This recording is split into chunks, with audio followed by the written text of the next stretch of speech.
नमस्कार मित्रों, मैं ब्रह्मदत्त शर्मा आज आपके सामने अपनी रचना प्रक्रिया और कहानी पाठ करने वाला हूँ। सबसे पहले मैं धन्यवाद करना चाहूँगा जनसुलभ पुस्तकालय मंच का और अर्पण कुमार जी का, और जिन्होंने मुझे आज ये अवसर दिया। और आज इस मंच से बहुत से लेखकों ने अपनी रचना प्रक्रिया और अपना कहानी पाठ और अपनी दूसरी रचनाएं प्रस्तुत की हैं। तो बहुत अच्छी श्रृंखला शुरू की है अर्पण कुमार जी ने। तो मैं सबसे पहले अर्पण कुमार जी का बहुत बहुत धन्यवाद करना चाहता हूँ, उनका शुक्रिया अदा करना चाहता हूँ कि उनकी बदौलत आज मुझे आपसे रूबरू होने का मौका मिल रहा है। तो आप दूसरा धन्यवाद आप मित्रों का जो इस समय लाइव जुड़ रहे हैं, उन सब का भी बहुत बहुत धन्यवाद और शुक्रिया। और अब मैं बात करना चाहूँगा अपने बारे में। मैं यहाँ पर जगाधरी शहर में रहता हूँ और यह शहर अपने प्लाईवुड इंडस्ट्री और बर्तन उद्योग के लिए देश भर में प्रसिद्ध है। और जगाधरी एक पुराना शहर है, लेकिन यमुनानगर को लोग ज़्यादा जानते हैं। यमुनानगर जो है जिला है, पहले इन दोनों के बीच में अंतर होता था, लेकिन धीरे धीरे जैसे जैसे विकास होता गया तो ये अंतर समाप्त हो गया और दोनों शहर अब मिल चुके हैं। तो कुछ मित्र जुड़े हैं। मीनाक्षी जी नमस्कार, अजय सिंह राणा जी नमस्कार, आप सबका स्वागत है मित्रों का। तो मैं बात कर रहा था यमुनानगर के बारे में, जो मेरा ज़िला है। यमुनानगर एक छोटा ज़िला है, लेकिन इसकी सीमाएं जो हैं वो उत्तर प्रदेश, उत्तराखंड, हिमाचल और साथ में जो हिमाचल से जो है लगती हैं। और पंजाब भी हमसे कोई दूर नहीं है ज़्यादा। ये कोई लगभग 17 किलोमीटर मेरे शहर से, यहाँ से जहाँ मैं रहता हूँ, उसकी सीमा लगती है। तो ये तो भौगोलिक स्थिति है जहाँ से मैं रहता हूँ। और अब और मित्र जुड़ चुके हैं, उन सब का भी बहुत बहुत धन्यवाद। जो लाइव देख रहे हैं अपना वक्त निकाल के, उन सब का शुक्रिया। तो मैं बात कर रहा था तो अपने लेखन की शुरुआत कहाँ से हुई। तो ये एक बड़ा इंटरेस्टिंग, दिलचस्प और बड़ा एक, मैं कह सकता हूँ कि थोड़ा अजीब भी है कि किस प्रकार से लेखन की शुरुआत हुई। मुझे पढ़ने का शौक़ रहा है बचपन से, लेकिन जिस बैकग्राउंड से, जिस निम्न मध्य वर्गीय परिवेश से गांव में जहाँ से मैं पला बड़ा हूँ, वहाँ किताबें भी एक लग्जरी हुआ करती थी। तो किताबें जितनी मैं पढ़ना चाहता था उतनी मुझे कभी मिली नहीं, लेकिन जितनी भी मिल सकती थी अपने स्कूल कॉलेज के दिनों में, ख़ासतौर पे कॉलेज में, तो वो मैं पढ़ता था। और अखबार जो जहाँ पर भी अवेलेबल हो जाता था उसको पढ़ने का शौक़ था, क्योंकि अखबार भी एक लग्जरी था उस समय। हमारे यहाँ पर घर में नहीं होता था, तो आस पड़ोस से जहाँ से भी होता था, तो वहाँ से एक शुरुआत हुई, पढ़ने का शौक़ पैदा हुआ। और उसके बाद फिर जब पढ़ाई करी तो मैंने एम इंग्लिश किया है, तो उस दौरान साहित्य खूब पढ़ना हुआ साहित्य में, क्योंकि लिटरेचर में। और फिर जब मैं टीचर बना तो लेखन साहित्य पढ़ाना हुआ, तो वो पठन और पाठन साहित्य का शुरू हुआ। लेकिन लेखक बनने के बारे में कभी सोचा नहीं था उस समय तक। तो मैं 2003 में इस शहर में जगाधरी में शिफ्ट हुआ, मेरी नौकरी यहीं पर थी। तो मैंने सोचा कि मेरे पास, क्योंकि टीचर के पास शाम को खाली वक्त होता है, तो कुछ किया जाना चाहिए, इस वक्त का यूटिलाइज किया जाना चाहिए। तो मैंने कुछ काम शुरू किए। जैसे मैंने शुरुआत की इंग्लिश स्पीकिंग कोर्स में एक इंस्टीट्यूट में पढ़ाने लगा, लेकिन क्योंकि अंदर कुछ और था तो मुझे मज़ा नहीं आ रहा था उस काम को करते हुए, तो वो भी मैंने छोड़ दिया कुछ दिनों बाद।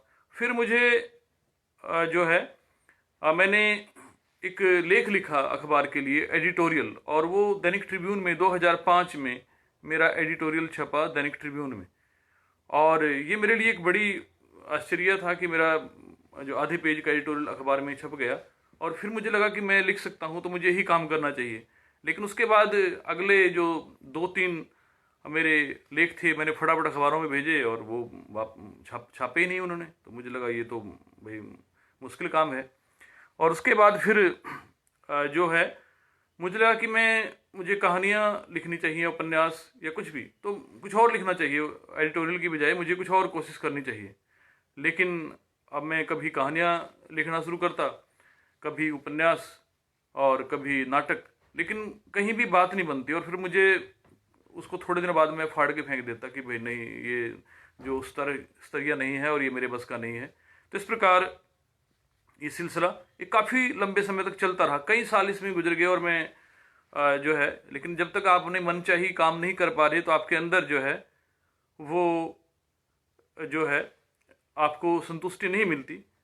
फिर उसके बाद जो है कि ऐसे करके वक्त जो है भटकाव में काफ़ी गुजरता गया, और दिसंबर के अंत 2008 दिसंबर के अंत में मैंने एक जो है निर्णय किया कि जैसे न्यू ईयर रेजोल्यूशन लोग लेते हैं, नए साल का एक संकल्प लेते हैं, प्रण लेते हैं कि नए साल में हम इस बार ये आदत छोड़ देंगे, इस साल में ये करूँगा। तो मैंने भी एक प्रण लिया एक कि 1 जनवरी 2009 से पूरा 2009 जो साल है वो मैं लेखन को दूंगा, चाहे मुझे इसमें कुछ हासिल हो या ना हो। मित्र जुड़ रहे हैं, प्रज्ञा रोहिणी जी नमस्कार, बहुत बहुत शुक्रिया, अजय राणा जी और बाकी जो मित्र सब जुड़ रहे हैं सबका शुक्रिया। मैं बीच बीच में आपके कमेंट देखता रहूँगा और अपनी बात भी रखता रहूँगा। तो इस प्रकार ये जो है कि पूरा एक रेजुलेशन के तौर पे, तो इसलिए मैंने कहा था कि थोड़ा अजीब है और बेतुका भी है, और शायद ये कोई समझ भी नहीं, इसको कैसा कहा जाएगा कि एक प्लान्ड तरीके से कि भाई 1 जनवरी 2009 से मैंने कहानियाँ लिखना शुरू करने हैं, तो एक थोड़ा अजीब भी हो सकती है बात। अब तो वो शायद एक बेतुकी भी लग सकती है बात, लेकिन क्योंकि जो सच्चाई यही है तो इसलिए मैं आपसे रूबरू हूँ, तो वो बताऊंगा जरूर कि भाई हाँ, ये शुरुआत ऐसी हुई थी। तो 1 जनवरी 2009 से मैंने शुरुआत की लेखन की, कहानियाँ लिखनी। मुझे लगा कि हाँ, मैं कहानियाँ लिख सकता हूँ, कहानियाँ लिखूँ। लेकिन अब शुरुआत तो होगी और मैंने 2 कहानियाँ भी लिख ली, लेकिन अब अगली समस्या शुरू होगी, क्योंकि मेरे आसपास कोई भी कहानीकार नहीं था। घर में तो माहौल क्या होना साहित्य का, वो तो कुछ लोग के घर में होता है। जैसे मुझसे पहले अभी मीनाक्षी जी बोल रही थी कि मेरे घर में साहित्य का माहौल था, तो मेरे घर में तो छोड़िए, मेरे शहर में, मेरे ज़िले में, पूरे ज़िले में एक भी कहानीकार नहीं कि जिससे मैं जाके बात कर सकूं, अपनी कहानियां दिखा सकूं। तो मुझे किससे बात की जाए? मुझे ये नहीं था कि कुछ लोग दूसरे थे गद्य वाले, लेकिन मुझे लगा कि कहानियां हैं तो कहानीकार को ही दिखानी चाहिए, लेकिन कोई कहानीकार नहीं। और अपने ज़िले में तो फिर किससे बात की जाए, किसको कहानियाँ दिखाई जाएँ? और मन में तो है कि अब लिख लिया है तो कहीं ना कहीं तो प्रकाशित होनी चाहिए। तो मैंने अपने कुछ मित्रों से बात की, और एक मेरे मित्र थे कुरुक्षेत्र में, तो उन्होंने कहा कि मेरे एक पड़ोस में लेखक रहते हैं, कहानियाँ लिखते हैं, आपको मैं उनसे मिलवा देता हूँ। तो ओम सिंह अस्फाक जी उनका नाम है, जो लेखक वहाँ रहते थे। तो उन्होंने कहा कि यहाँ आ जाओ। तो मैं एक दिन अपना निश्चय करके दोनों कहानियाँ लेकर ओम सिंह अस्फाक जी के घर चला गया, और जैसे मैं जाकर बैठा उनके सामने, तो मुझे वो बात आज भी अच्छी तरह याद है। तो उन्होंने कहा कहानियाँ लाए हो? मैंने कहा लाया हूँ सर। पढ़ लीजिए।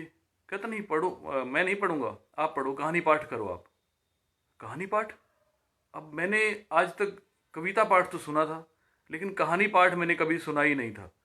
भी कहानी पाठ भी होता है और कहानियों को ऐसा पढ़ा जा सकता है? एक तो मैं थोड़ा पहले ही वैसे ही घबराया हुआ था, और दूसरा जब ये बात आई भाई कहानी पाठ, तो मैंने कहा कहानी, मैं कहा सर आप पढ़ लेते। आप कहते नहीं नहीं, आप पढ़ो, इसमें क्या है? तो मुझे लगा ये तो भाई एक बड़ा मुश्किल काम है। तो खैर मैंने हिचकिचाते हुए, डरते हुए, झिझकते हुए, और सर के सामने जो है उनकी कहानियाँ पढ़नी शुरू की, और एक कहानी पढ़ी मैंने। तो उन्होंने वो कहानी सुनते रहे ध्यान से, बीच बीच में अपनी कमेंट भी देते रहे, और फिर उन्होंने कहा कि इन दोनों कहानियों को मेरे पास छोड़ जाओ, मैं इनमें जो भी गलतियाँ होंगी वो आपकी ठीक कर दूंगा और आपको भेज दूंगा। तो ऐसे करके उन्होंने जो है कहानियाँ पढ़ी और अपनी टिप्पणियाँ लिखी, और फिर वो कहानी मेरे पास आई। तो मैंने वो कहानी अपनी पहली जो कहानी है वो भेजी हरिगंधा, जो हरियाणा साहित्य अकादमी की पत्रिका है हरिगंधा। तो उसमें जो है वो पहली कहानी छपी। उसका शीर्षक था हम सब कातिल हैं, भ्रूण हत्या पर एक कहानी थी। तो वो जो है जब कहानी छपी तो बहुत खुशी हुई। आप समझ सकते हैं जितने भी ये लेखक हैं सब, कि जब पहली कहानी छपती है तो कैसा लगता है।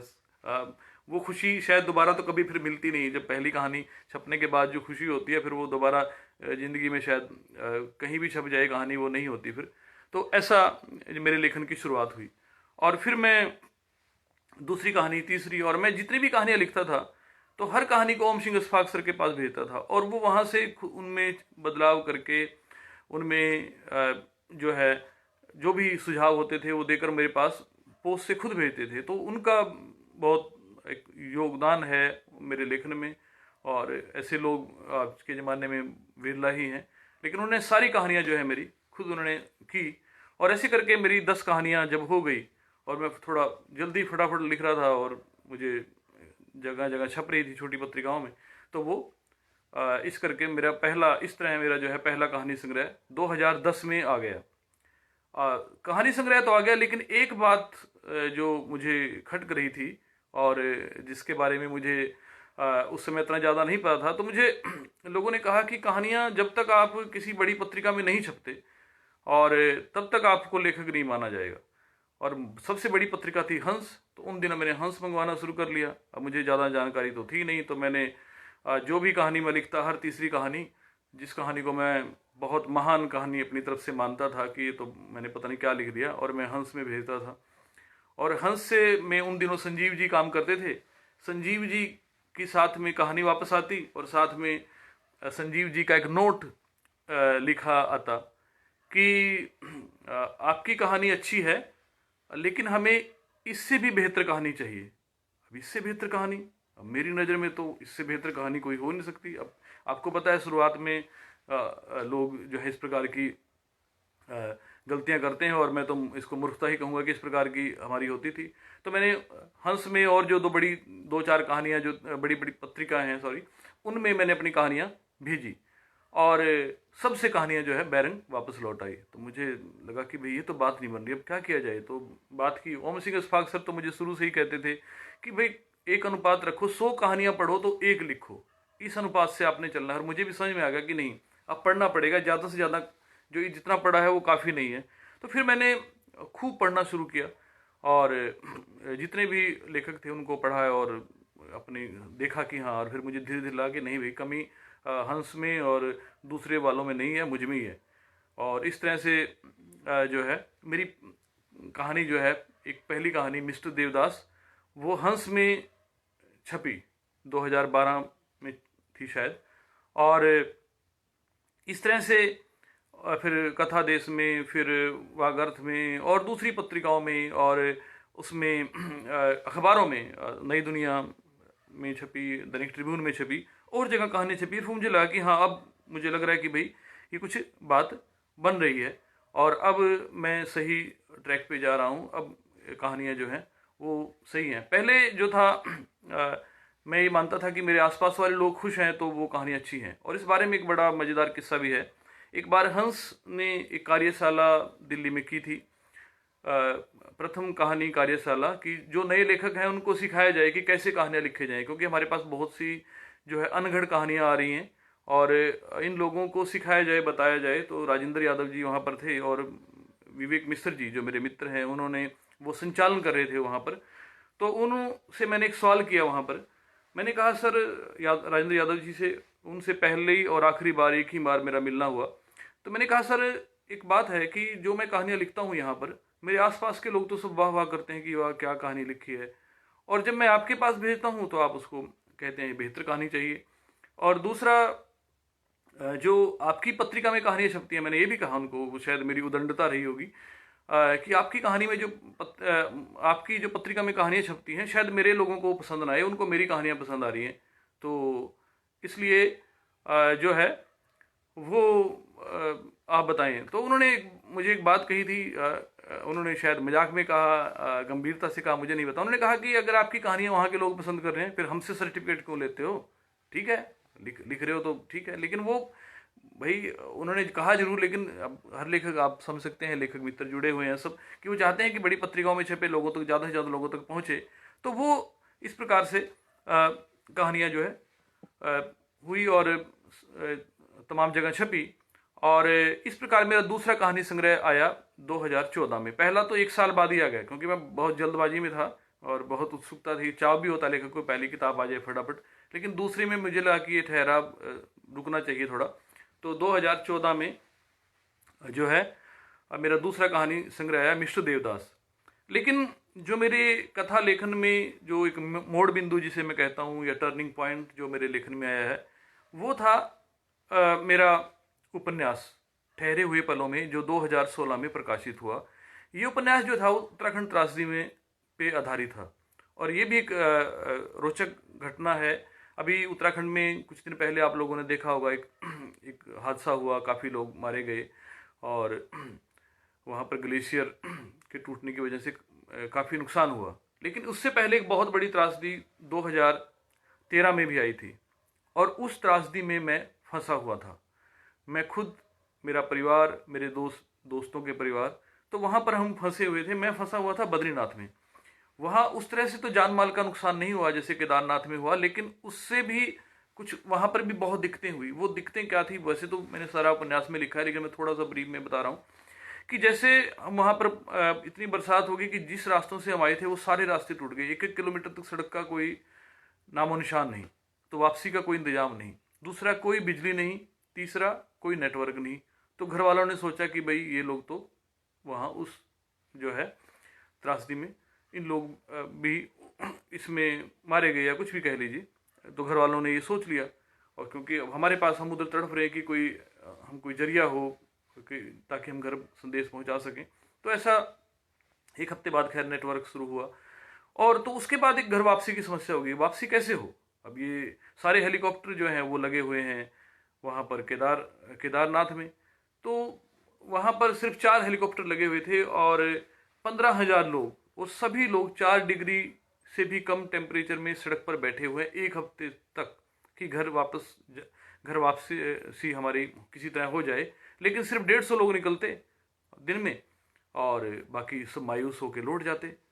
अब इस प्रकार, और ये 1 हफ्ता चला। बच्चे हमारे साथ थे, खाने पीने की समस्याएं और बहुत सी समस्याएं। मनोवैज्ञानिक, आप समझ सकते हैं कि कहीं आप 1 दिन के लिए जा रहे हैं और आपको 15 दिन वहाँ फंस जाए और आपको पता नहीं कब निकलेंगे, तो वो सब दिक्कतें जो होती हैं।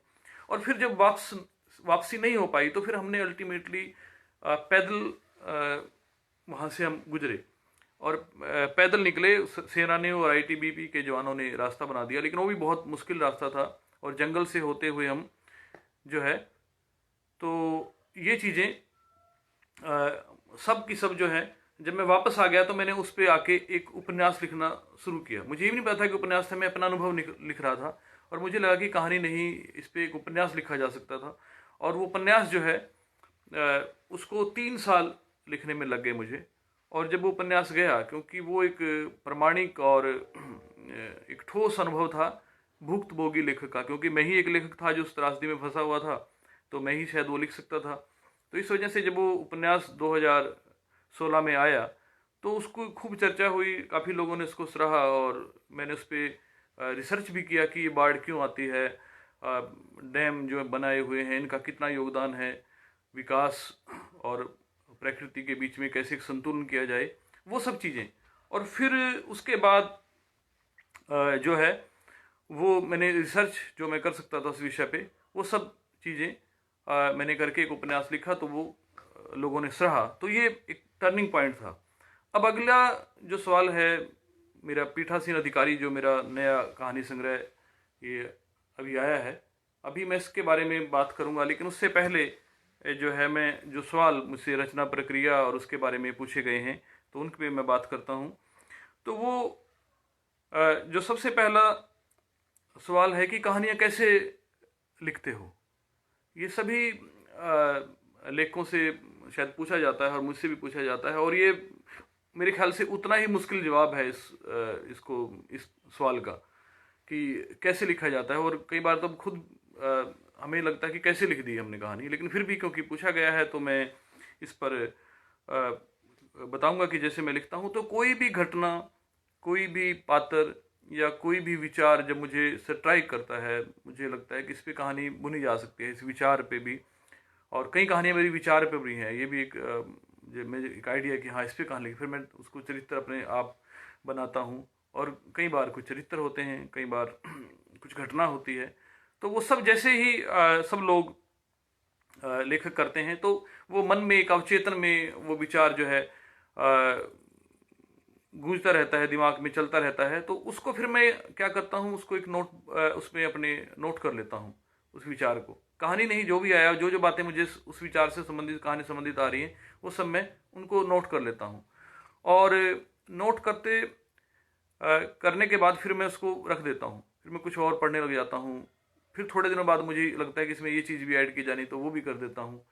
फिर कुछ दिनों बाद, तो ऐसे कहानी लिखने में कई बार तो साल साल मुझे लग जाता है। हालांकि शुरुआत में मैं बड़ी जल्दबाजी, जैसे मैंने अभी बताया आप लोगों को, शुरुआत में तो मैं बहुत फटाफट कहानी लिख लेता था, लेकिन अब मुझे उतना ही मुश्किल मेरे लिए हो रहा है लिखना। तो फिर मैं उसको बार बार ड्राफ्ट जो है बनाता हूँ, बार बार चेंज करता हूँ। और मुझे संतुष्टि नहीं होती कि कभी भी जो मतलब कहानी लिखते हुए कि ये जो है सही हो गई। यहाँ तक कि जब वो छप जाती हैं तभी मुझे लगता है, जब मैं पढ़ता हूँ, कि भाई नहीं, इसमें तो जो है कमी रह गई है, कुछ ना कुछ इसमें जो है, इसमें ये सही नहीं हुआ, ये चेंज हो सकता है। और लेकिन कुछ लेखकों को मैं सुनता हूँ और मुझे बड़ी ताज्जुब भी होती है। वो जो है वो कहते हैं कि हमारे दिमाग में कहानी पकती रहती है, और उसके बाद हम तुरंत जो है, जब चलती रहती है दिमाग में, और फिर उसको हम एक ही ड्राफ्ट में उसको पूरा कर देते हैं, उसको एडिट नहीं करते बार बार। तो अगर ऐसा कुछ लेखक करते हैं तो ये तो कमाल की बात है। मुझे हैरानी है, मतलब मेरे लिए तो बहुत ताज्जुब है इस बात पे। लेकिन सबका अपना अपना एक तरीका होता है, सबका अपना अपना एक तरीका होता है लिखने का, अपनी रचना प्रक्रिया होती है। तो मेरी रचना प्रक्रिया तो यही है। और बहुत सी कहानियाँ मुझे विचार से, जैसे अब मेरी पीठासीन अधिकारी कहानी है, मुझे एक ऐसा पात्र मिला था तो वो वहाँ से ली गई है। और बुढ़ापे का एक दिन जो कहानी की अगर मैं बात करूँ, एक तो गांव के जो बुजुर्ग मैंने देखा है, लोगों को देखा है, तो वो जो है कैसे उनका अकेलापन गांव में भी, अब अकेलापन, पहले हम सोचते थे कि अकेलापन जो है सिर्फ शहरों तक सीमित है, लेकिन वो गांव में भी पहुंच गया है। तो वो वहाँ से मैंने एक आइडिया लिया, अपने गांव के बुजुर्गों को देखा। और दूसरा जो मेरी कहानियाँ, एक और बात इसमें कि शहरी और ग्रामीण दोनों परिवेश की कहानियाँ हैं। मतलब ये नहीं कोई खाली उसमें, क्योंकि मेरा दोनों जगह रहना हुआ है, अनुभव दोनों जगह का है, तो वो मेरा दोनों परिवेश की कहानियाँ हैं।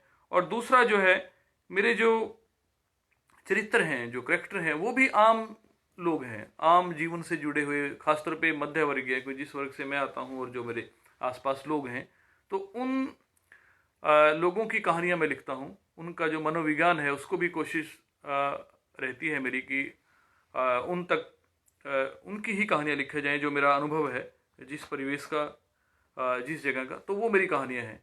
तो सारी कहानियाँ जो है इस प्रकार से लिखी जाती हैं। और इस जो पीठासीन अधिकारी जो कहानी संग्रह है, उसमें इस प्रकार की कहानियाँ हैं। अब उसके बाद एक अगला सवाल जो अमूमन लेखकों से पूछा जाता है कि आप पर किसका प्रभाव है, कौन से लेखक का प्रभाव है। तो ये भी एक मुश्किल सवाल है कि मुझ पे किसी का प्रभाव नहीं है, किसी भी लेखक का प्रभाव नहीं है, और सबका है, क्योंकि मैं सभी को पढ़ता हूँ। मैंने जैसे मैंने अभी बताया था कि मैंने इंग्लिश किया है, तो लिटरेचर में मैं खूब पढ़ा है अपने स्टडी के दौरान भी, और फिर बाद में भी जब इंग्लिश साहित्य को पढ़ा मैंने काफ़ी। और उन दिनों तो मैं इंग्लिश ही पढ़ा करता था, जब हिंदी में लेखक नहीं बना था, तो इंग्लिश के जो उपन्यास वगैरह पढ़ा करता था, कहानियाँ वगैरह पढ़ा करता था। उसके बाद जब मैं हिंदी में आया तो मुझे लगा, क्योंकि इंग्लिश में ही पठन पाठन था, तो इंग्लिश की बजाय जब मैंने हिंदी में लिखना शुरू किया, तो फिर मैं सारा झुकाव जो है मेरा हिंदी की तरफ हो गया, और अब मैं हिंदी ही ज़्यादा पढ़ता हूँ। और बल्कि मैं मजाक में कुछ दोस्तों को कहता भी हूँ कि भाई मुझसे इंग्लिश छूट रही है, मैं हिंदी का आदमी हो गया हूँ। और बल्कि लोगों का सवाल ये होता है, बहुत लोगों का, कि आप अंग्रेजी के शिक्षक हो और अंग्रेजी में क्यों नहीं लिखते। तो मुझे इसका भी जवाब यही है कि मेरे लिए हिंदी में लिखना, क्योंकि जो मेरी मातृभाषा है वो मेरे लिए सहज है, तो मैं इसलिए उसमें लिखता हूँ। और हिंदी के मैंने जितने भी क्लासिक्स हैं, जो उपन्यास हैं, वो जितने मेरी सीमा है, जितने अपनी जॉब में और बाकी चीज़ों से मुझे जो फुर्सत मिल पाती है, तो मैं कोशिश रहती है कि मैं उन सबको पढूं और जितनी भी बेहतरीन लिखा गया है, जो बेहतरीन कहानियाँ लिखी गई हैं अब तक की, सारी ना पढ़ के वो कम से कम बेस्ट तो पढ़ा जाए। और दूसरा, जो वर्तमान समय के जो भी लेखक हैं, जो भी वर्तमान समय में लिख रहे हैं, मेरे कंटेम्परेरी हैं, जो बेहतरीन लेखक हैं, खासतौर पे जो अच्छा लिख रहे हैं, वो सभी, एक नाम की श्रृंखला बहुत लंबी है, अगर मैं नाम लेने लगा तो उन सबको जितनी भी संभव होता है, जितना भी मेरे वश में होता है, तो मैं उनको पढ़ने की कोशिश करता हूँ कि वो पढ़ा जाए उनको, और उनको देखा जाए कि वर्तमान में किस प्रकार की कहानियाँ लिखी जा रही हैं, किस प्रकार का साहित्य रचा जा रहा है। तो वो मेरा एक प्रयास होता है। इसके अलावा और भी जो दूसरी चीज़ें हैं, जैसे अखबार वगैरह भी मैं पढ़ता हूँ, क्योंकि राजनीति में मेरा खूब रुचि है, तो वो भी मैं पढ़ता हूँ हर रोज़। और लेख वगैरह जो पत्रिकाओं में आते हैं, और भी चीज़ें हैं, जैसे गज़लें वगैरह, गज़लें जो है मैं खूब पढ़ता भी हूँ और सुनता भी खूब हूँ। और फिल्में, जो जितनी भी बेहतरीन फिल्में हैं, वो भी अगर मुझे लगता है कि वो देखी जाएं, जो अच्छी फिल्में हैं। अब ये आप कहोगे लेखन से शायद कुछ लोगों को लग सकता है, लेकिन वो मेरा मानना है कि सब चीज़ें, और लेखक मित्र तो खैर मानते ही होंगे कि वो सबका असर आपके लेखन पर पड़ता है। सब चीज़ें जो है आपको लेखक बनाती हैं। सब चीज़ों से अगर ये चीज़ें, खाली ये नहीं कि आप कहानियाँ ही पढ़ रहे हैं, बाकी चीज़ें, और दूसरा जो आपका आसपास का समाज को देखने का आपका नज़रिया है, वो तो नेचुरली, स्वाभाविक तौर पे वो तो है ही। पर तो ये सब चीज़ें मैं पढ़ता हूँ। तो ये बात थी मोटा मोटी मेरे लेखन के बारे में, और कहानियाँ कैसे लिखता हूँ, रचना प्रक्रिया के बारे में। अब मैं जो बात करता हूँ अपनी कहानी संग्रह पीठासीन अधिकारी के बारे में, जो अभी हाल ही में दिसंबर 2020 में प्रकाशित हुआ। इस कहानी संग्रह के बारे में, इस कहानी संग्रह की सबसे बड़ी खासियत है कि इसकी जो शीर्षक कहानी है, पीठासीन अधिकारी, इस कहानी को विश्व हिंदी सचिवालय मॉरिशस द्वारा प्रथम पुरस्कार मिला है। इस पुरस्कार की खासियत क्या है कि भारत सरकार और मॉरिशस सरकार की एक द्विपक्षीय संस्था है, विश्व हिंदी सचिवालय। ये पूरी दुनिया में हिंदी का प्रचार प्रसार करता है, आयोजन करता है, हर साल कोई ना कोई प्रतियोगिता करता है। तो 2019 में इसने कहानी प्रतियोगिता की, और इस कहानी प्रतियोगिता के लिए पूरे विश्व को 5 भागों में बांटा गया। भारत एक वर्ग था, अफ्रीका, अमेरिका, यूरोप, ये अलग अलग भागों में थे। कुल मिला के पूरी दुनिया में पूरी दुनिया को 5 भागों में बांटा गया। तो भारत का जो वर्ग था, उस वर्ग में मेरी जो ये कहानी है पीठासीन अधिकारी, इसको प्रथम पुरस्कार मिला। और प्रथम पुरस्कार मिला, और पूरे अंतर्राष्ट्रीय स्तर पे, तो नेचुरली मेरे लिए तो खुशी की बात थी। और दूसरा जो बड़ी बात ये हुई कि इसको अखबारों ने, जो यहाँ के लोकल स्थानीय हैं, उन्होंने एक बहुत बड़े स्तर पे जो है इसको छापा। और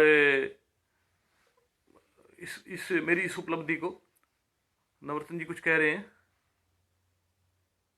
हाँ, ये अपनी रचना प्रक्रिया के बारे में बात कर रहे हैं नवरत्न जी।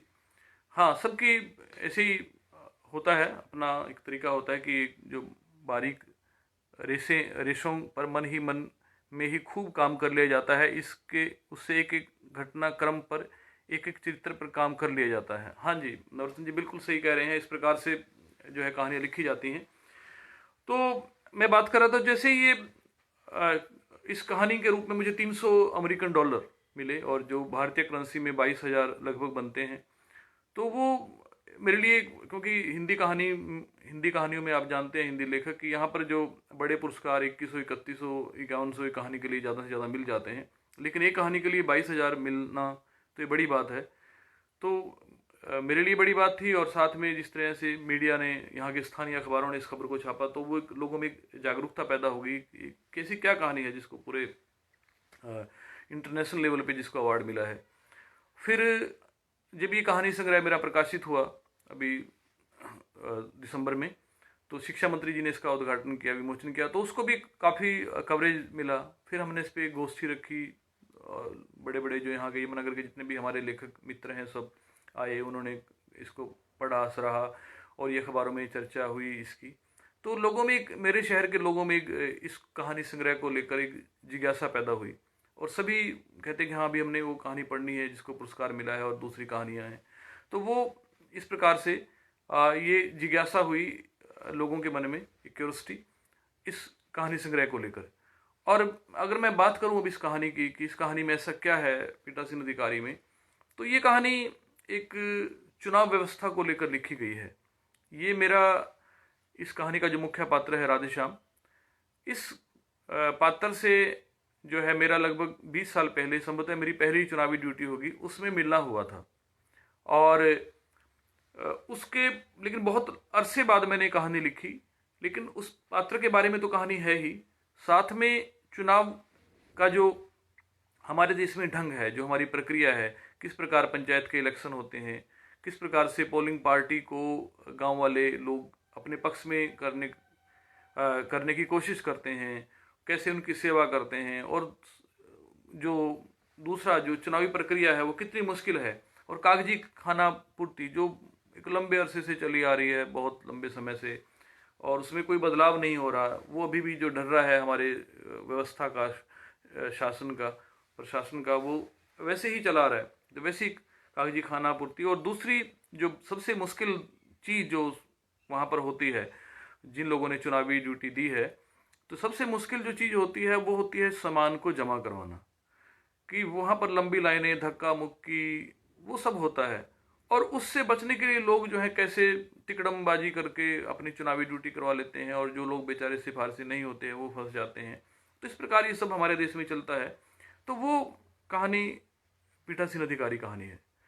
हालांकि इसमें एक पंच लाइन भी है बाद में, वो एक इसका अंत, जैसे इस कहानी संग्रह की बहुत सी कहानियों में हालांकि ये है कि आखिरी में एक जो है एक पंच लाइन जो है वो है, और लेखक पाठकों को जो है हैरानी होती है कि भाई हाँ ये तो सोचा ही नहीं था, अनएक्सपेक्टेड हो गया। तो ऐसा कई कहानियों में है। और वो ओ हेनरी कहानीकार थे शायद, वो उन्होंने इसको बहुत बखूबी किया है, तो उनका असर भी इस मामले में कह सकते हो मुझ पर। खैर, तो लेकिन जब ये कहानी आई, लोगों ने पढ़ी, तो बहुत से लोगों ने कहा ये तो मेरी कहानी है, ये तो भाई मेरे साथ ऐसा हुआ था, मुझे भी ऐसा प्रेजाइडिंग मिला था, मेरे साथ भी ये होता। तो बहुत लोगों ने, ये जितने लोगों ने भी कहानी पढ़ी, तो सबको ये कहा ये तो हमारी कहानी है भाई, आपने कैसे लिख दी। तो ये एक लेखन का सुख भी है कि आप इतने लोगों के मन की बात आप लिख रहे हैं। दूसरा, और ऐसे ही इसमें अगर इसी बात को मैं जोड़ता हुआ आगे कहता हूँ कि कहानी थी बर्थडे गिफ्ट इसमें कहानी संग्रह में। और वो कहानी जो है, उस कहानी में वो जो कच्चे कर्मचारी हैं उनकी दुर्दशा को लेकर है। और वो कहानी जो है, जिसे हमारे हरियाणा में गेस्ट टीचर हैं उनसे भी मिलती जुलती है, जो उत्तर प्रदेश में शिक्षा मित्र हैं उनसे भी है, और जो क्योंकि वो शिक्षा में है तो लोगों को लगता है कि शिक्षा के ही बारे में है, लेकिन वो जितने भी कच्चे कर्मचारी हैं, जो उनकी दुर्दशा है, जो उनका जो पीड़ा है, तो वो मैंने लिखी है। और उस कहानी पर जो है जब वो कहानी प्रकाशित हुई तो कुछ मित्रों ने कहा कि यार ये ज़्यादा से ज़्यादा लोग पढ़े हमारे यहाँ पर, तो इसको आप फेसबुक पे डाल दो। और मैं थोड़ा हिचकिचा रहा था, ये मेरा लालच कह लीजिए कि मैं ये चाहता हूँ कि भाई जो लोग हैं वो कहानी किताब खरीद कर ही कहानी पढ़ें, ऐसे ना पढ़ें। लेकिन कई लोगों ने कहा तो मुझे लगा कि चलो एक एक्सपेरिमेंट सही है, कहानी का त्याग सही, इसको फेसबुक पे डाल देता हूँ।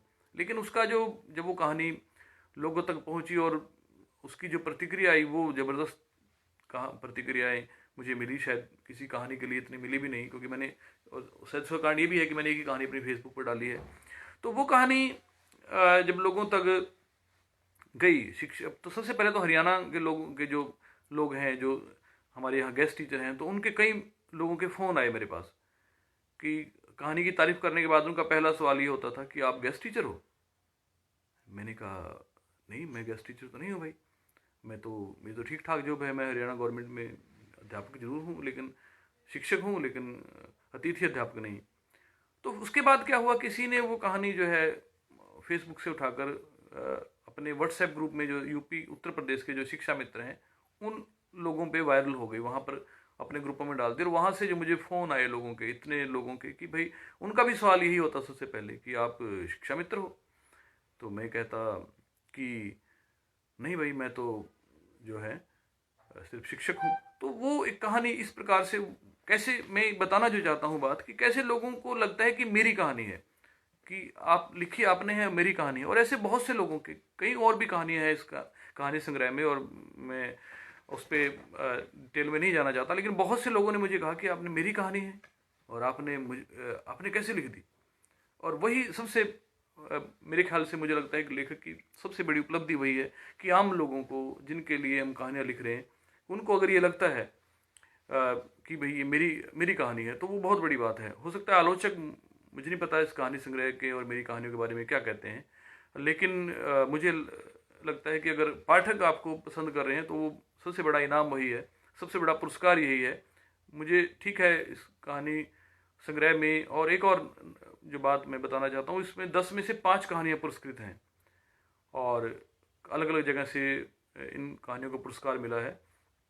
तो वो एक अपनी जगह है पुरस्कार, लेकिन सबसे बड़ा पुरस्कार है पाठकों से जब उनकी तारीफ मिलती है। वो तो मुझे लगता है, वो मुझे क्या, ज़्यादातर लेखकों को यही लगता है कि वो सबसे बड़ा पुरस्कार है जब आपकी तारीफ होती है।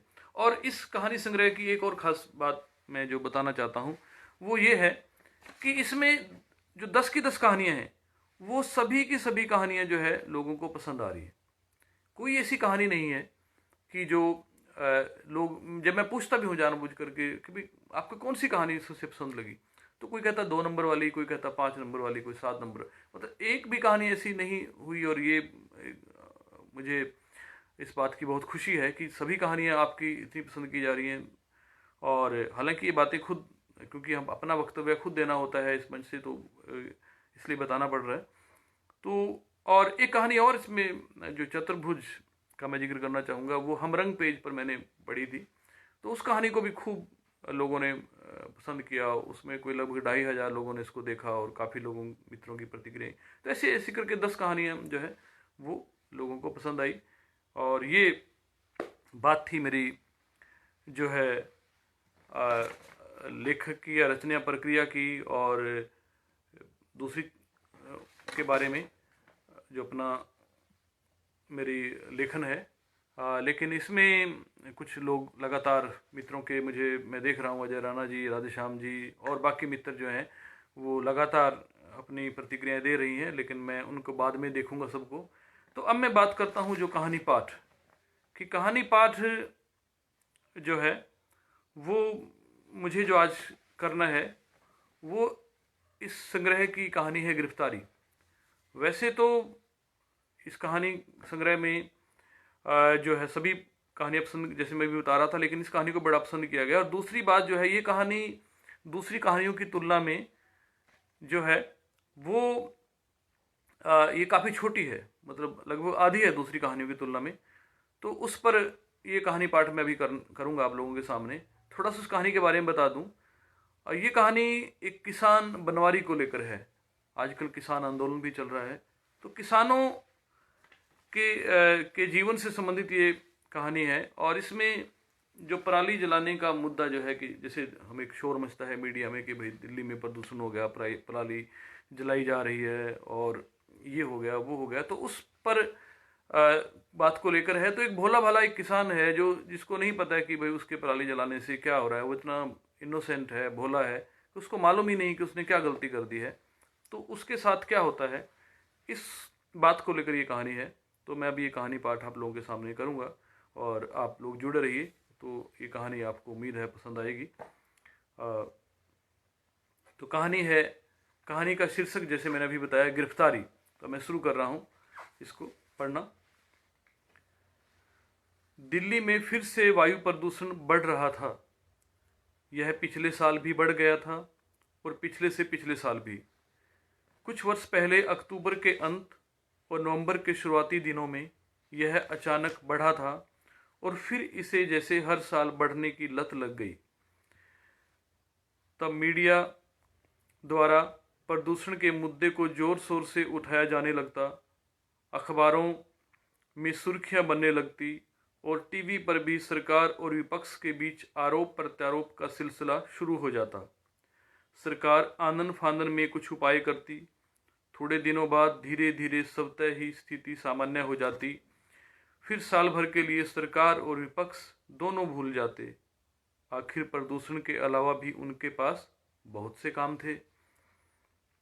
लेकिन प्रदूषण ने भी जैसे ठान लिया था कि खुद को यूं आसानी से भूलने नहीं देगा। इसलिए इस वर्ष ऐसा भीषण और डरावना रूप दिखलाया जैसे आज से पहले किसी ने देखा और सोचा न था। हालांकि दिल्ली सरकार ने एहतियातन दिवाली पर पटाखे चलाने का समय सीमित कर दिया और गाड़ियों के लिए भी सम विषम के फॉर्मूले को लागू करके प्रदूषण से निजात दिलाने की कोशिश की, परंतु तमाम उपाय नाकाफी थे। अंततः देश की राजधानी गैस चैम्बर में तब्दील हो गई। लोग मास्क पहनने को मजबूर थे। सांस की तकलीफ, फेफड़ों का संक्रमण, आंखों में जलन और सिर दर्द जैसी बीमारियां अचानक बढ़ गई थी। दिल्ली व आसपास के इलाकों में स्कूलों को बंद करना पड़ा था।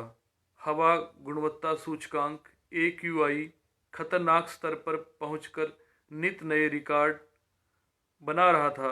परिणाम स्वरूप चारों ओर हाहाकार मचा था। जानलेवा बन चुके प्रदूषण को सुप्रीम कोर्ट ने भी अत्यंत गंभीरता से लिया था। उसने दिल्ली और आसपास के इलाकों में हेल्थ इमरजेंसी घोषित कर दी। राष्ट्रीय राजधानी क्षेत्र में सभी प्रकार के निर्माण कार्यों और कूड़ा करकट जलाने पर पूरी तरह रोक लगा दी। बढ़ते प्रदूषण की एक मुख्य वजह किसानों द्वारा पराली जलाया जाना भी माना जा रहा था।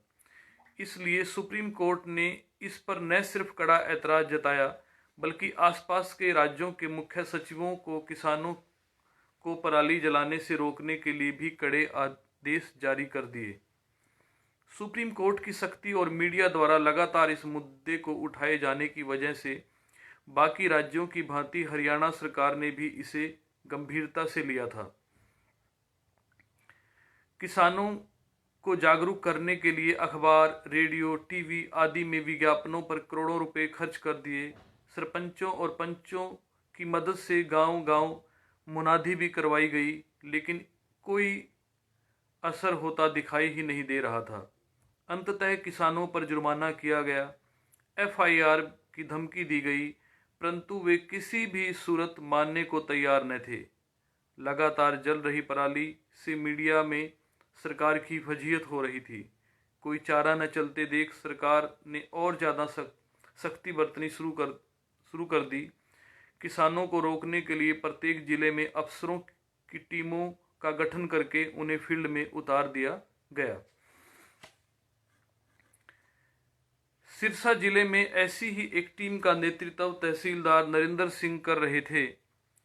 यह टीम नगला गांव के सरपंच की चौपाल में पहुंची थी।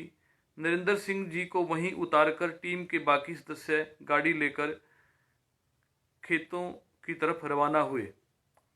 सरपंच साहब अपनी मेहमान नवाजी के लिए अफसरों में खूब लोकप्रिय थे। उन्होंने तहसीलदार साहब की पूरी आवभगत शुरू कर दी। नरेंद्र सिंह जलपान का लुत्फ उठाकर सरपंच से बतियाने लगे थे। लगभग घंटे भर बाद टीम के सदस्य बनवारी को लेकर पहुंचे। वह सामान्य कद काठी का किसान था, जिसकी उम्र 60 के लगभग थी। धुएं से उसका रंग काला पड़ गया था। उसके कपड़े मैले कुचैले और 2 जगह से फटे हुए थे। उसने सिर पर साफा बांध रखा था। चेहरे पर सूखी हुई पसीने की बूंदों के निशान थे। एक सिपाही ने आते ही तहसीलदार से शिकायत की, सर, यह आदमी पराली जला रहा था और यहाँ आने को भी राजी नहीं था। बड़ी मुश्किल से लेकर आए। कहता था सरपंच की बैठक में नहीं जाऊंगा। सुनकर सरपंच और बैठक में मौजूद 2 और व्यक्ति हंस पड़े। तहसीलदार भी मुस्कुराए। सरपंच से तुम्हें क्या दिक्कत है? यह तो आप उनसे ही पूछ लीजिए। यहाँ आने से जैसे वह अभी भी खपा दिखाई दे रहा था। मैं तुमसे पूछ रहा हूं। तहसीलदार ने नाराजगी दर्शाई। वह कुछ देर दुविधा में घिरा चुपचाप खड़ा रहा और फिर बतलाने लगा, मैंने चुनाव में इसको वोट नहीं दिया था, बस तभी से मुझसे खुन्नस खाता है। इसने पाले, बीरू, बिस्ने, सिंधे आदि सबकी बुढ़ापा पेंशन लगवा दी, लेकिन मेरी नहीं लगवाई। इसलिए 2 साल से मैंने इसकी चौपाल में पैर भी नहीं रखा है। नरेंद्र सिंह को उसकी राम कहानी में कोई दिलचस्पी नहीं थी। वह सीधा मुद्दे पर आया। तुम पराली क्यों जला रहे थे? बनवारी को सुनकर हैरानी हुई। मैं तो पिछले 40 सालों से पराली जला रहा हूं, आज तक तो किसी ने नहीं रोका।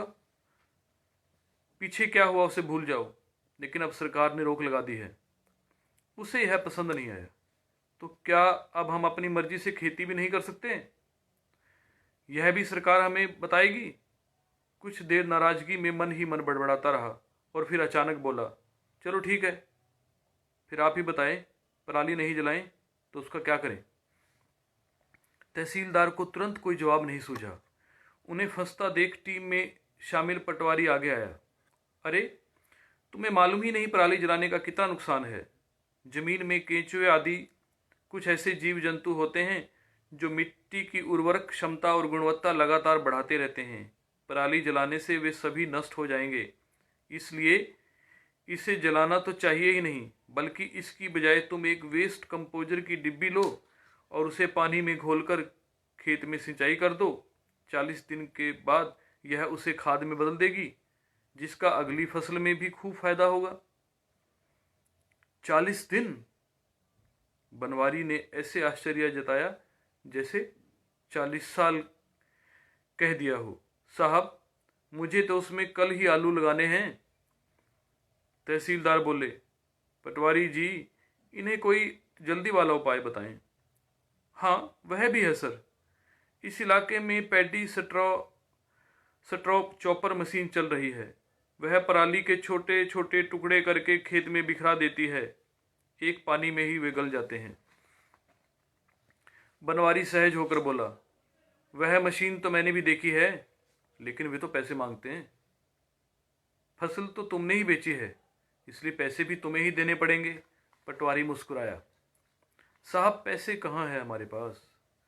अभी तो आड़ती का पिछले साल का कर्ज ही नहीं उतरा है। ऐसी मशीनें चलवाना तो बड़े जमींदारों के चौंचले हैं।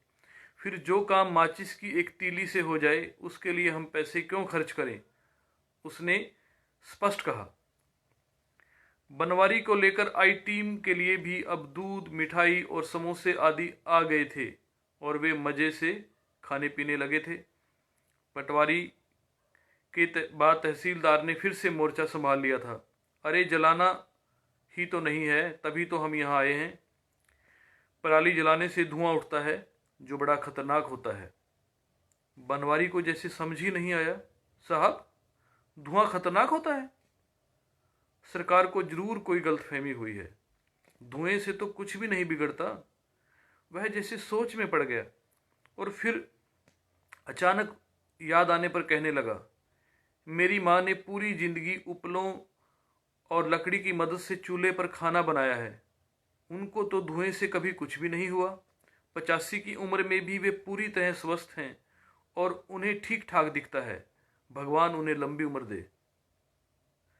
तहसीलदार भी एक बार तो सुनकर आश्चर्य में पड़ गया। अब उसे कैसे समझाए? तभी अचानक उन्हें जवाब सूझ गया। अरे, वह तो थोड़ा सा ही धुआं होता है, उससे क्या बिगड़ सकता है? पराली का धुआं बहुत ज़्यादा होता है, इससे सारा वातावरण खराब हो जाता है। साहब, आप कैसी बातें कर रहे हो? मैं तो पिछले 40 वर्षों से लोगों को पराली जलाते देख रहा हूँ। गांव में कभी वातावरण खराब नहीं हुआ। हालांकि बनवारी को वातावरण शब्द का ठीक ठीक अर्थ भी नहीं मालूम था, परंतु धुएं से किसी नुकसान की बात उसकी समझ से परे थी। तुम समझ क्यों नहीं रहे हो? तुम्हारे पराली जलाने से धुआं आकाश में उड़ जाता है, यह जाकर दिल्ली के ऊपर इकट्ठा हो जाता है, जिससे वहां प्रदूषण बढ़ गया है। बनवारी को जैसे और भी ताज्जुब हुआ। साहब, आप भी कमाल करते हैं। मैं यहाँ अपने खेत में पराली जला रहा हूँ और धुआं जाकर दिल्ली के ऊपर इकट्ठा हो रहा है। आकाश में उड़कर यह कहीं भी जा सकता है, दिल्ली में ही क्यों इकट्ठा होता है? इतनी बड़ी दुनिया में सिर्फ दिल्ली ही थोड़ी रह गई है। वह इस बार हल्का सा हंस भी पड़ा था। तहसीलदार को हंसना जैसे अपनी तौहीन दिखाई दिया। नाराज होकर बोले, इसमें हंसने की क्या बात है? तुम गंवार और मूर्ख हो। तुम्हें मालूम ही नहीं कि धुआं कितना खतरनाक होता है। तुम्हारे पराली जलाने से दिल्ली के लोगों उसकी आंखों में जलन और सांस लेने में तकलीफ हो रही है। साहब, धुएं से आज तक हमारे गांव में किसी को कोई तकलीफ नहीं हुई, फिर इतनी दूर दिल्ली में कैसे हो गई? वे सब शहरी लोग हैं, जरा सी परेशानी से ही घबरा जाते हैं। फिर धुआं थोड़ा बहुत तो आंखों में चुभता ही है। मैं पराली जला रहा था, मुझे भी तो चुभ रहा था। यह कोई बीमारी थोड़े ही है। अरे, तुम तो अनपढ़ हो और बेवकूफ़ भी। अब यहाँ बैठे तुम्हें क्या मालूम कि पराली जलाने से दिल्ली की क्या हालत हो गई है। वहाँ स्कूल बंद हो गए हैं, धुएं से बीमारियां फैल रही हैं, लोग मर रहे हैं, और तुम ऊल जुलूल बक रहे हो। तहसीलदार की बातों से बनवारी परेशान हो उठा। मैं किसी को भला क्यों मारूंगा साहब? फिर दिल्ली वालों से मेरी क्या दुश्मनी? वहाँ तो हमारे प्रधानमंत्री भी रहते हैं, मैंने तो उन्हें वोट भी दिया था। उनके बारे में तो मैं ऐसा सोच भी नहीं सकता। मैंने तो आज तक किसी चिड़िया को भी नहीं मारा है। हाँ, खेत में सांपों को जरूर मारा है। अगर मैं नहीं मारूंगा तो वे मुझे ही डस लेंगे। वैसे भी उन्हें मारना पुण्य का काम होता है, वे सर्प योनि से मुक्त हो जाते हैं, एक पंडित जी ने मुझे बताया था। मुझे तुम्हारी बेवकूफ़ी भरी बातें नहीं सुननी है। बस इतना समझ लो कि तुम जो पराली में आग लगाकर धुआं पैदा कर रहे थे, वह दिल्ली पहुंचेगा, जिससे वहां बहुत नुकसान हो रहा है। तहसीलदार ने उसे डांटते हुए कहा। तहसीलदार की डांट से वह डर गया। खुद से धीरे से कहा, नुकसान हो रहा है? वह देर तक चुपचाप खड़ा सोचता रहा, और फिर अचानक खुद के बचाव में जैसे कुछ सूझ गया हो। साहब, मेरे खेत का धुआं दिल्ली कैसे जा सकता है? दिल्ली को तो सभी दक्षिण की तरफ बतलाते हैं, लेकिन आज तो पूर्वाई चल रही है। धुआं पश्चिम की तरफ जा रहा है। उसने हाथ का इशारा करके बतलाया। वहां तो पाकिस्तान है। वैसे भी दिल्ली हमसे ज़्यादा दूर है और पाकिस्तान नज़दीक। धुआं उनकी तरफ जा रहा है। अच्छा है, वह भी तो हमारे फौजियों को मारता है। वहां मौजूद लोग उसकी बातों पर हंस रहे थे। थोड़ी देर बाद तहसीलदार साहब ने पूछा, पूरे देश में प्रदूषण के मुद्दे पर कितना शोर मचा है। अखबार, टीवी में सब जगह दिल्ली की ही खबरें हैं, और तुम ऐसे बात कर रहे हो जैसे तुम्हें कुछ पता ही नहीं। साहब, मैं अनपढ़ हूँ, अखबार नहीं पढ़ सकता, उसने स्वीकार किया। टीवी तो देखते होंगे? नहीं, मैं टीवी भी नहीं देखता।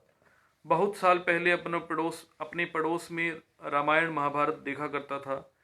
अब तो हमारे घर में ही टीवी है, लेकिन इतना गलत दिखाते हैं कि परिवार के साथ बैठकर कोई भला आदमी देख ही नहीं सकता। मैं तो रेडियो पर सिर्फ हरियाणवी रागनियाँ सुनता हूँ। चलो, तुम अखबार भी नहीं पढ़ते, टीवी भी नहीं देखते, लेकिन सरपंच ने तो पूरे गांव में मुनादी करवाई थी, उसका क्या? तहसीलदार ने उसे फंसाना चाहा। हाँ, वह तो कराई थी, लेकिन ऐसी मुनादी तो पिछले कई सालों से कराई जा रही है। उसकी कौन परवाह करता है? खुद सरपंच ही नहीं करता। इसके अपने खेतों में भी पराली जलाई जाती है। तहसीलदार शांत हो गया। सरपंच से इतनी आवभगत करवा चुके थे कि उनसे क्या कहें। तहसीलदार के साथ आए बाकी लोग भी अब तक जलपान से निपट चुके थे। कुछ देर तक वहां खामोशी छाई रही। सबका खूब मनोरंजन हुआ था। अब उनकी रवानगी का वक्त हो चुका था। सबके शांत हो जाने पर बनवारी बोला, साहब, अब मैं जाऊं? नहीं, तुम कहीं नहीं जाओगे, तुम्हें गिरफ्तार करके पुलिस के हवाले करेंगे। तहसीलदार ने अचानक सख्ती दिखलाई। बनवारी को सुनकर बड़ा झटका लगा। यह बिल्कुल अप्रत्याशित था। हैरानी और नाराजगी से पूछा, गिरफ्तार? किस लिए? मैंने क्या चोरी की है? शराब बेची है? किसी औरत को छेड़ा है? या बिजली का बिल नहीं भरा है? फिर आप मुझे पुलिस में कैसे ले जा सकते हैं? तुम सरेआम पराली जलाते पकड़े गए हो और यह कानून अपराध है।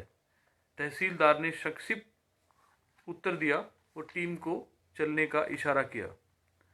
बनवारी हैरान परेशान था और जोर से बोला, साहब, आप क्या कर रहे हैं? मैं भगवान की कसम खाकर कहता हूँ, मैंने आज तक कोई भी गलत काम नहीं किया है। तुम अपनी बकवास बंद करो, तहसीलदार ने डांटा। साहब, मैं तो चुप हो जाऊंगा, लेकिन आप सरपंच की बातों में क्यों आ रहे हो? मैंने आपको बताया था, इसकी तो मुझसे पुरानी खुन्नस है। यह एक नंबर का झूठा है। शराब के लालच में लोगों ने इसे वोट जरूर दे दी थी, लेकिन अब सारा गांव पछता रहा है। आप अपनी समझ इस्तेमाल कीजिए। चाहे तो आप किसी पंच या नंबरदार को बुलाकर मेरे बारे में पूछ लीजिए। तुमने पराली जलाई है, इसलिए पकड़ रहे हैं।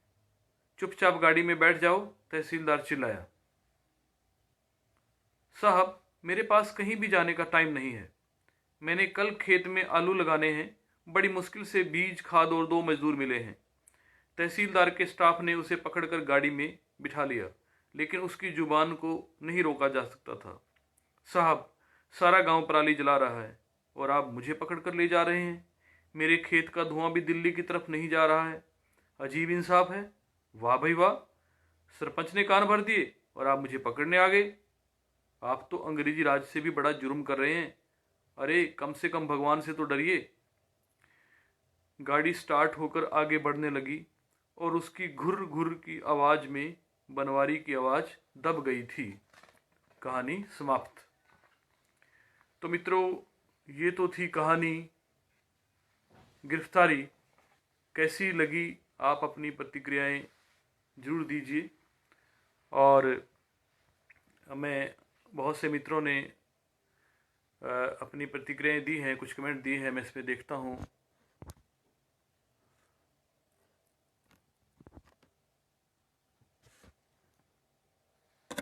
हाँ, सागर बामनिया जी हैं, राजकुमार सैनी जी हैं, संदीप कालरा जी हैं, मोहित पंडित, गीता श्री मैडम, नमस्कार मैडम। और जितने भी, हाँ, गीता जी ने लिखा कि शुरू में हम सब जल्दबाजी करते हैं, धीरे धीरे ठहरा होता है। बिल्कुल सही बात है। मधुकांत जी, नमस्कार सर, आपका शुक्रिया। उदय भानु पांडे जी, कहानी में आया दूसरा कहानी संग्रह, कहाँ से आया ये? आ, मुझे इसमें एकदम ध्यान नहीं आ रहा। अब अजय राणा जी बेहतरीन उपन्यास की बात कर रहे हैं। नवरत्न जी, भाई साहब जय हो। और मुकेश कुमार जी अच्छा बोल रहे हैं, शुक्रिया। अरुण कहरबा जी, अच्छी बातचीत, बहुत बढ़िया। राधे श्याम जी, आपकी कहानियाँ बहुत सुंदर कथ्यकली होती हैं, शुक्रिया। गुरपाल सिंह जी, शुक्रिया, आप आए। नवरत्न जी, आप जुड़े, बहुत अच्छा लगा। और आपने प्रतिक्रिया दी। लीना दरियाल मैडम, बहुत शुक्रिया आपका भी। आपने लिखा है, सभी कहानियों का अंत एक पंच लाइन से हुआ है। हाँ, आपने कहानियाँ पढ़ी हैं और अपनी प्रतिक्रिया भी दी थी आपने, तो ये आपका शुक्रिया। और राधेश्याम जी कह रहे हैं कि मुझे लगता है आपकी कहानियाँ का अंत होकर भी अंत नहीं होता, बल्कि कहानी की शुरुआत होती है। तो ये समय हो रहा है। अब मैं कमेंट फटाफट देख रहा हूँ। सारी कहानियाँ खूबसूरत हैं, वरुण जी, अजय राणा जी का कहना है। और नीतू शर्मा मैडम आई, शुक्रिया। उदयभान पांडे जी, लॉरेंस के बारे में आपके में क्या सोचते हैं? लॉरेंस का मैंने सन्स एंड लवर्स उपन्यास मेरे सिलेबस में था, मैंने पढ़ा है। और काफ़ी चर्चित लेखक हैं और विवादास्पद भी हैं। तो वो एक इडिपस कॉम्प्लेक्स के लिए उनका जो उपन्यास वो जाना जाता है, अच्छा उपन्यास है। और जितना अभी एक ही पढ़ा है मैंने उनके बारे में, महान लेखक हैं, उनसे तो का कोई जवाब ही नहीं है। और लेखराज जी, सुरभि बत्रा जी, सरदानंद राजली जी, आप सबका शुक्रिया। और डॉक्टर मीनाक्षी स्वामी जी, शुक्रिया। आज आपका मैंने सुबह जो रचना प्रक्रिया के बारे में सुना था, कहानी मैं आपकी नहीं सुन पाया क्योंकि मुझे अपना थोड़ा देखना था, तैयारी करनी थी। और संजय पुरी जी, शुक्रिया। आप तो हमेशा आप सुनते हैं और मैं देख रहा था शुरुआत से जुड़े हुए हैं आप अंत तक, आपका बहुत बहुत शुक्रिया। कितना टाइम हुआ? हाँ, तो काफ़ी समय हो चुका है, तो मुझे लगा मुझे विदा लेनी चाहिए। तो एक बार फिर जो मित्र जुड़े उन सब का शुक्रिया, बहुत बहुत धन्यवाद। आप लोग आए, अपना कीमती वक्त निकाला। बहुत से मित्र ने कहानियाँ भी पढ़ी हैं, प्रतिक्रिया दी, उन सब का धन्यवाद। और अंत में सबसे ज़्यादा धन्यवाद अर्पण कुमार जी का, जन्मस्थल पुस्तकालय का। आपने लोगों से रूबरू होने का मौका दिया। धन्यवाद आप सभी का, बहुत बहुत शुक्रिया। मोहित पावनी जी, शुक्रिया, धन्यवाद।